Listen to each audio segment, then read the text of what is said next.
Hello दोस्तों, कैसे हैं आप? मैं हूं सुरेश और आप देख रहे हैं टेक्सटाइल एडवाइजर। दोस्तों, आज हम आपके साथ में डिस्कस करने वाले हैं कि वोवन फैब्रिक की बीप कैसे निकाली जाती है, उसका डिजाइन का एनालिसिस कैसे किया जाता है दोस्तों।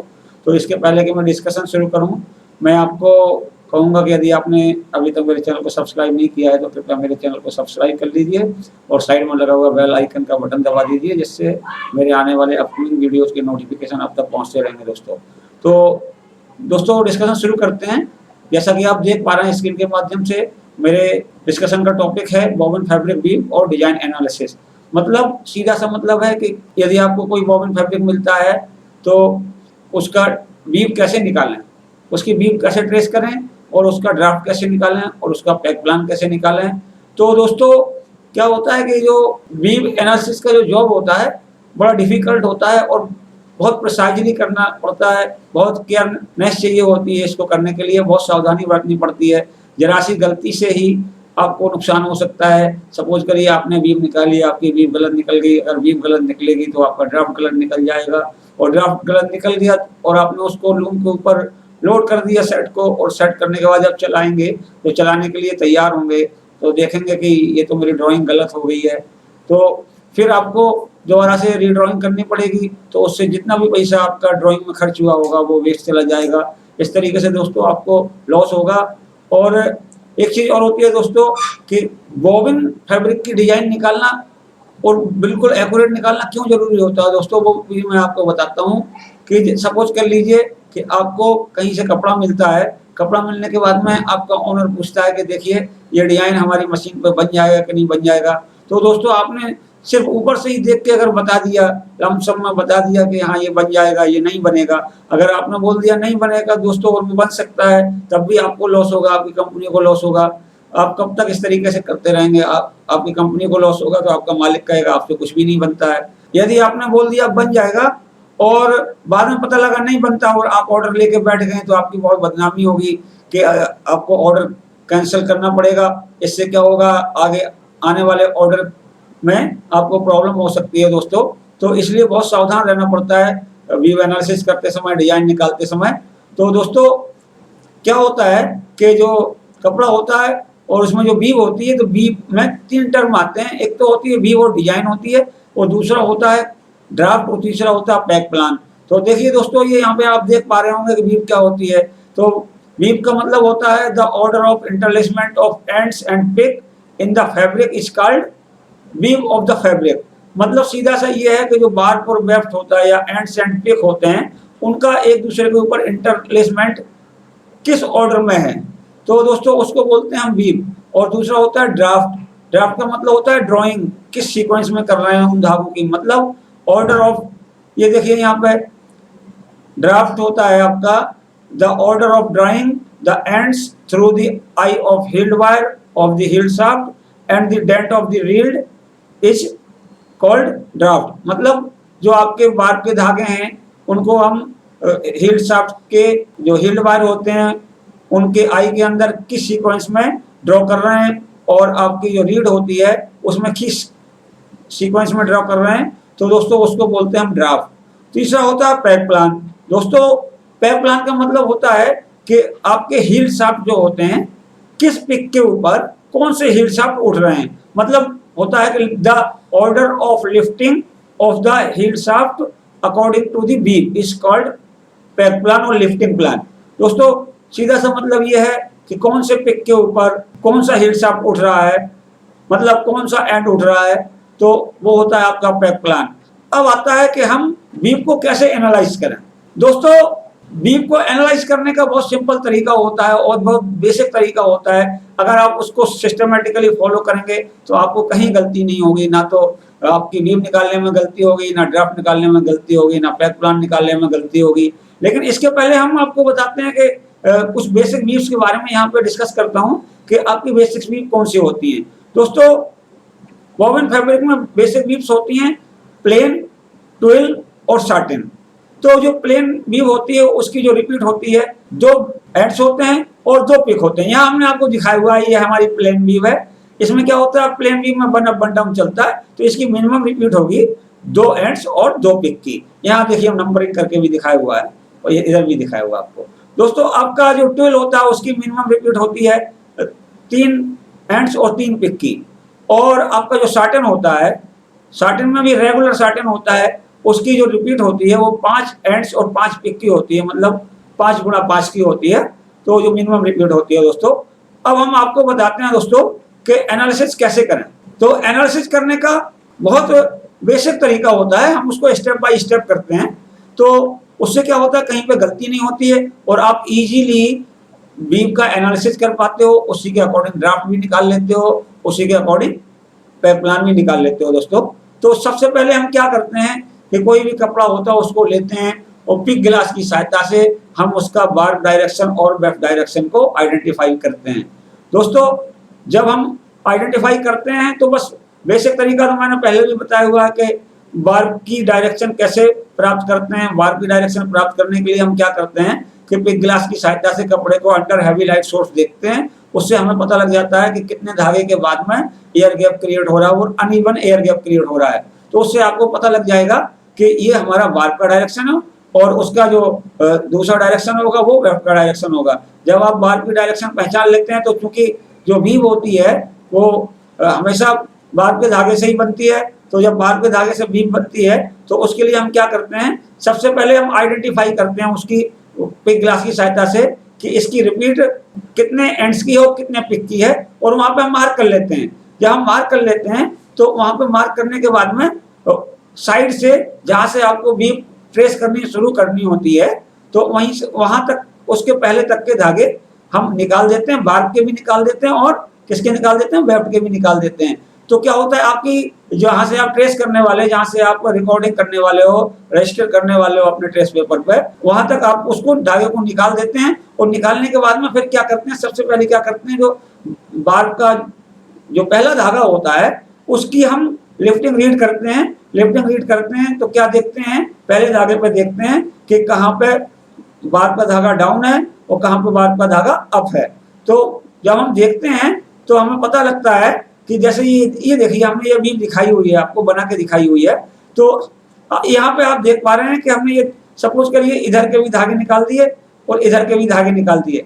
तो निकालने के बाद में क्या होगा कि अब आपको एक बीम का जो जहां से आपको रिकॉर्डिंग शुरू करनी है वो पोजीशन मिल गई, वेफ्ट की पोजीशन भी मिल गई मतलब पिक की पोजीशन, और वार्प की मतलब एंड्स की भी पोजीशन मिल गई। अब आपने ग्राफ पेपर ले लिया, उस पर ट्रेस करते हैं। तो क्या करते हैं हम, सबसे पहले तो क्या करते हैं कि नंबरिंग कर देते हैं ग्राफ पेपर के ऊपर।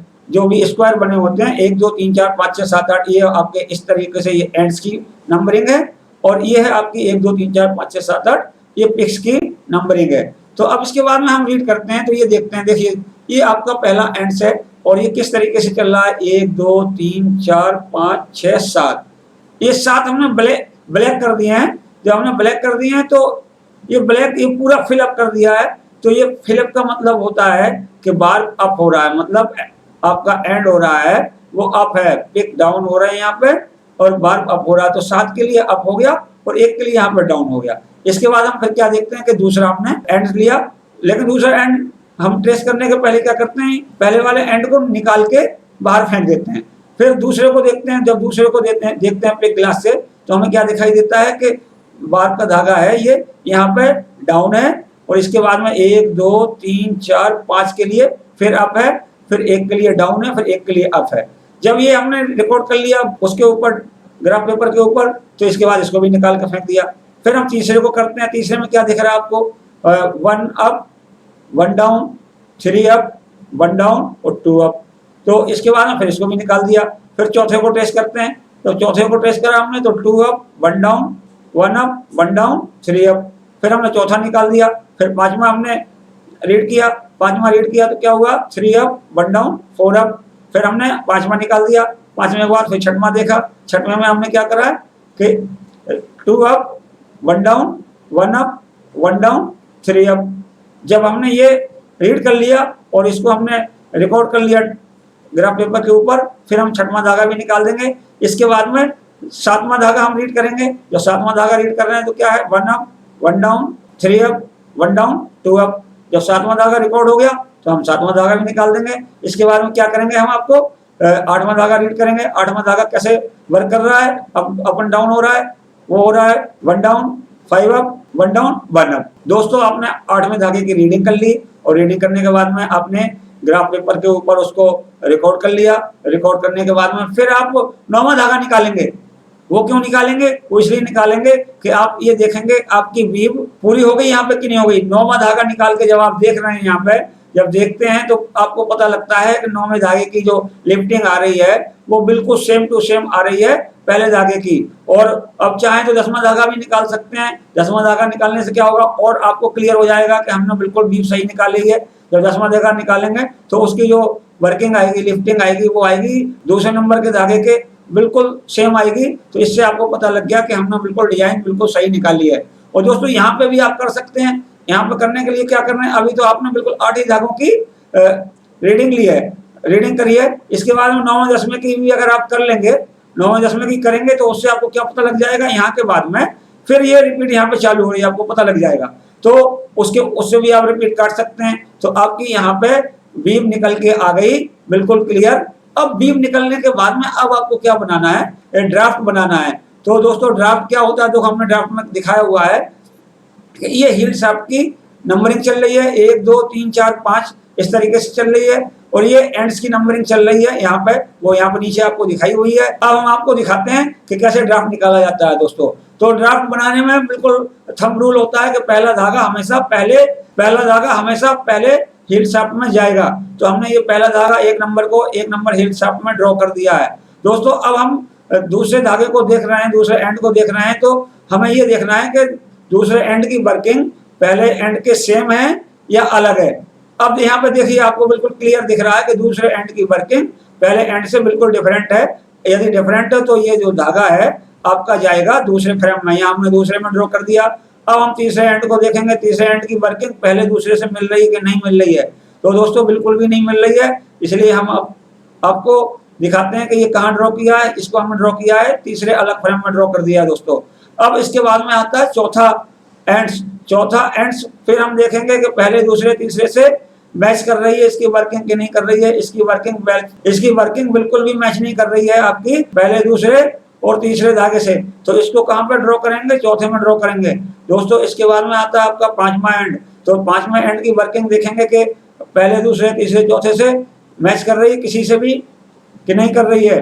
तो दोस्तों जैसा कि हम यहाँ पे देख पा रहे हैं कि 5वें एंड की वर्किंग भी ना तो पहले से मैच कर रही है, ना दूसरे तीसरे चौथे से मैच कर रही है। तो इसको हम कहाँ पे ड्रॉ करेंगे, 5वें हील शाफ्ट में ड्रॉ कर देंगे। इसके बाद में अब हम देखते हैं कि 6वें एंड की वर्किंग किससे मैच कर रही है। तो दोस्तों जैसा कि आप यहाँ पे वीव के माध्यम से देख पा रहे हैं कि ये देखिए 6वां एंड ये है, इसकी बिल्कुल सेम टू सेम मैच कर रही है वर्किंग चौथे एंड से। देखिए ये यहाँ पे 2 अप है तो यहाँ पे भी 2 अप है, यहाँ पे 1 अप है, ये भी 1 अप है, यहाँ पे 3 अप है तो यहाँ पे भी 3 अप है। तो इसका मतलब हो गया 6वें एंड की वर्किंग मैच कर रही है आपके चौथे एंड से। तो जो 6वां एंड होगा वो आपका ड्रॉ किया जाएगा चौथे हील शाफ्ट में। इसके बाद में 7वां देखिए आप, तो 7वां देखिए यहाँ पे, तो 7वां बिल्कुल दिख रहा है आपको, क्लियर दिख रहा है कि 7वां एंड है वो आपका तीसरे एंड से मैच कर रहा है लिफ्टिंग में। तो बिल्कुल सेम टू सेम मैच कर रहा है। यहाँ पे देखिए 1 अप 1 डाउन, ये 3 अप तो ये 3 अप, ये 1 डाउन तो ये 1 डाउन, और ये आपका 2 अप तो ये 2 अप, बिल्कुल सेम टू सेम मैच कर रही है। तो आपका 7वां धागा कहाँ पे जाएगा, तीसरे हील शाफ्ट में जाएगा। ये हमने ड्रॉ कर दिया तीसरे हील शाफ्ट में। दोस्तों अब आता है आपका 8वां एंड। 8वें एंड को हम बिल्कुल देखेंगे कि कहाँ पे किससे मैच कर रहा है दोस्तों। तो बिल्कुल क्लियर हमें दिख रहा है कि 8वां जो एंड है वो आपका दूसरे एंड से मैच कर रहा है। तो इस तरीके से हम 8वें एंड को ड्रॉ कर देंगे, दूसरे हील शाफ्ट में मैच कर देंगे, ड्रॉ कर देंगे। दोस्तों इस तरीके से आपका ड्राफ्ट बनके तैयार हो जाता है। तो ड्राफ्ट से क्या निकल के आएगा कि आपकी जो ड्राइंग करी जाएगी 1 2 3 4 5 मतलब 5 फ्रेम में करी जाएगी। और आपका जो ड्राफ्ट होगा वो पॉइंटेड ड्राफ्ट होगा। पॉइंटेड ड्राफ्ट का मतलब है कि 1 से लेकर 5 तक स्ट्रेट ड्राइंग होगी, इसके बाद में फिर वहां से रिवर्स होके आपकी ये 2 नंबर तक आएगी। तो दोस्तों इसके बाद अब बचता है आपका क्या, पैक प्लान बचता है। तो दोस्तों पैक प्लान का जैसा कि मैंने पहले आपको बताया कि किस पिक के ऊपर कौन कौन से हील शाफ्ट उठ रहे हैं। तो दोस्तों यहाँ पे जो सीक्वेंस चल रहा है 1 2 3 4 5 ये हील शाफ्ट है, और ये इधर कुछ चल रहा है, ये देखो यहाँ पे हमने दिखाया हुआ है, ये पिक चल रहा है दोस्तों, ये चल रहा है पिक 1 2 3 4 5 6 7 8। तो दोस्तों देखिए यहाँ पे, तो जो आपकी पैक प्लान होता है, तो पैक प्लान क्या होता है कि जितने आपने हीट शाफ्ट यूज करे हैं सिर्फ हम उन्हीं का पैक प्लान बनाएंगे यहाँ पे, क्योंकि बकाया तो ऑटोमेटिकली आ जाएगा, क्योंकि हमने जो ड्राफ्ट यूज किया है उसके अकॉर्डिंगली हमारे बाकी एंड की लिफ्टिंग आ जाएगी। तो दोस्तों देखिए यहाँ पे हमने 5 हीट शाफ्ट की लिफ्टिंग दिखाई हुई है, क्योंकि हमने 5 ही हीट शाफ्ट यहाँ पे यूज किए हैं। देखिए तो अब हम क्या करते हैं कि ये देखिए यहाँ पे, यहाँ तक ये देख पा रहे हैं यहाँ पे। अब हमें क्या करना है, सिर्फ 5 हीट शाफ्ट की लिफ्टिंग यहाँ पे फिलअप करनी है। दोस्तों हमने यहाँ पे दिखाया हुआ है, डॉट से दिखाया हुआ है कौन सा हीट शाफ्ट किस पिक पे लिफ्ट करेगा। तो देखिए यहाँ पे पहला देखिए यहाँ पे ये पहला धागा है। पहला धागा किस में भरा है, 1 नंबर हीट शाफ्ट में भरा हुआ है। तो 1 नंबर की लिफ्टिंग है वो यहाँ पे कॉपी हो जाएगी यहाँ पे। तो देखिए यहाँ पे क्या है, ये है 7 अप 1 डाउन है, तो ये 7 अप 1 डाउन हो गया। फिर ये दूसरा देखिए, दूसरे में क्या है, 1 डाउन 5 अप 1 डाउन 1 अप, तो यहाँ पे भी सेम आ जाएगा 1 डाउन 5 अप 1 डाउन 1 अप। तीसरा देखिए यहाँ पे ये है आपका 1 up 1 down 3 up 1 down 2 up, तो वो आ जाएगा आपका यहाँ पे 1 down 1 up 3 up 1 down 2 up आ गया। इसके बाद में चौथा है 2 up 1 down 1 up 1 down 3 up है, तो चौथा आ जाएगा 2 up 1 down 1 up 1 down 3 up हो गया। और पांचवा देखिए यहाँ पे, पांचवा है 3 अप 1 डाउन 4 अप, तो 3 अप 1 डाउन 4 अप। इस तरीके से आपका लिफ्टिंग प्लान या पैक प्लान बनके तैयार हो जाता है दोस्तों। बस आपको सारी चीजें प्राप्त हो गई। अब इसकी सहायता से अब आपके पास में कोई भी कपड़ा आता है तो आप बिल्कुल फुल कॉन्फिडेंस के साथ में बता सकते हो दोस्तों कि ये कपड़ा हमारे रूम पे बनेगा कि नहीं बनेगा, और बनेगा तो उसके लिए आप पहले से प्रिपेयर हो जाएंगे। आप सब कुछ निकाल के रख सकते हैं और जैसे ही आपके पास में ऑर्डर आता है तो आप उसको एग्जीक्यूट कर सकते हैं। आप अपने रूम में आप प्रोग्राम को फीड कर सकते हैं और आपका कपड़ा बिना किसी डिफिकल्टीज के बनना तैयार हो जाएगा दोस्तों। अब इसके साथ में एक चीज और होती है कि आपका होता है डेंटिंग ऑर्डर। दोस्तों डेंटिंग ऑर्डर का मैंने आपको पहले भी बता दिया है दोस्तों कि डेंटिंग ऑर्डर हम बिल्कुल उसी तरीके से निकालते हैं कि डेंट मार्क कितने धागे के बाद में आ रहा है। अगर 2 धागे के बाद में डेंट मार्क आ रहा है तो 2 इन डेंट भरेंगे। अगर 3 धागे के बाद में डेंट मार्क आ रहा है तो 3 इन डेंट भर देंगे। या आपका मिक्स डेंटिंग ऑर्डर आ रहा है कि सपोज करिए कहीं पर 2 धागे के बाद में डेंट मार्क आ रहा है, कहीं पर 3 धागे के बाद आ रहा है, तो हम उसको भरेंगे। कहीं पर हो सकता है स्किप डेंटिंग ऑर्डर आ रहा हो सकता है कहीं बीच बीच में एक डेंट छोड़ा हुआ हो अकॉर्डिंग टू डिजाइन, तो हम उस तरीके से फॉलो करेंगे। तो हमें देखना पड़ता है कपड़े में कि किस तरीके का डेंटिंग ऑर्डर यूज किया गया है, उसी तरीके से हम रीड में अपने एंड्स को ड्रॉ करेंगे। तो दोस्तों मैं समझता हूं कि जो मैंने डिस्कस किया है आप सभी लोगों को बहुत अच्छी तरीके से समझ में आया होगा। दोस्तों यदि कुछ डाउट हो मन में तो आप कमेंट बॉक्स में जाके क्लियर कर सकते हैं दोस्तों, और आप देख के बताइएगा कि मेरा वीडियो कैसा लगा। यदि दोस्तों मेरा वीडियो पसंद आए तो अपने दोस्तों में अधिक से अधिक शेयर करें। और दोस्तों मैं आपसे फिर रिक्वेस्ट करूंगा कि यदि आपने अभी तक मेरे चैनल को सब्सक्राइब नहीं किया है तो कृपया मेरे चैनल को सब्सक्राइब कर लीजिए और साइड में लगा हुआ बेल आइकन दबा दीजिए, जिससे आने वाले अपकमिंग वीडियोज के नोटिफिकेशन आप तक पहुंचते रहेंगे। धन्यवाद।